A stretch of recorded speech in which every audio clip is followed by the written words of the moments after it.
산업연구원이 최근 발표한 K지방 소멸지수 보고서에서 소멸위기 지역 59곳 가운데 부산 영도구와 서구가 포함됐습니다. 관련해서 안수민 기자와 자세한 이야기 나눠봅니다.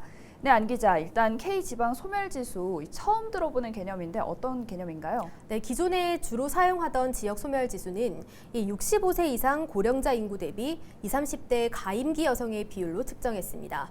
출산과 사망 같은 인구 재생산력이 소멸 위험성의 척도가 되는 것입니다.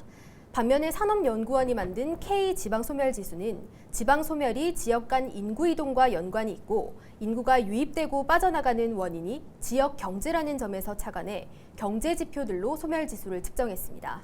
K지방소멸지수 측정 지표에는 1인당 경상연구 개발비, 산업 다양성 지수, 지식산업 비율, 인구 1000명당 산업활동 종사자 수, 1인당 지역 내 총생산, 인구 증감률 등이 포함됐습니다.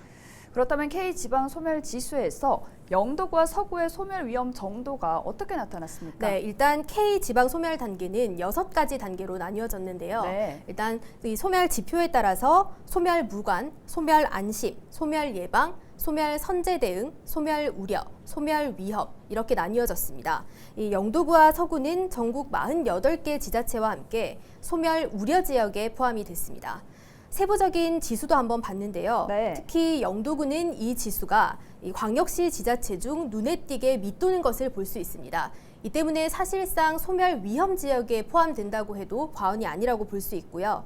이 순위로는 전국 지자체들 중에서 15번째로 소멸 위험성이 크다고 볼 수 있습니다. 지역의 인구가 눈에 띄게 줄어들고 이 지역 경제와 산업 구조가 취약해지면서 악순환이 이어지고 있다는 뜻입니다. 네, 그렇군요. 이 소멸 위기를 극복할 만한 방안은 있습니까? 네, 일자리, 특히 고부가 가치 산업의 육성과 지방대학의 활성화가 소멸을 막기 위한 주요 과제로 꼽힙니다. 일자리를 만들기 위해서는 기업 유치가 중요한 과제인데요. 이번 보고서에서는 이를 위해서 소멸 위험 지역에 기업이 입지하면 법인세를 100% 면제해주는 정책이 제안됐습니다. 기존의 수도권에서 비수도권으로 기업이 이전하면 7년간 법인세를 100% 면제해주고 있는데 소멸 위기 지역에서는 이 같은 정책을 보다 확대해야 한다는 겁니다.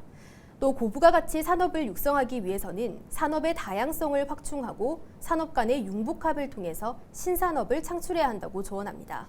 하지만 지역에 기반이 없는 산업을 육성하는 것은 고용이나 생산성 증대에 오히려 부정적인 효과를 가져올 수 있기 때문에 지역의 주력 산업을 중심으로 산업 고도화를 이루는 것이 중요하게 대두됩니다. 지방 대학도 지방 소멸의 댐 역할을 할 수 있는 주체로 꼽히는데요. 지역의 혁신을 이끌 수 있는 인재를 배출하는 곳이기 때문입니다. 이 학령 인구의 감소로 지방대학의 위기가 이미 시작됐습니다. 이런 상황에서 지방대학의 역할을 강화하기 위해서는 지방정부의 교육의 자율권을 이양하고 지역 기업들이 지역대학에서 필요한 인재를 양성할 수 있도록 해야 한다는 주장이 나옵니다.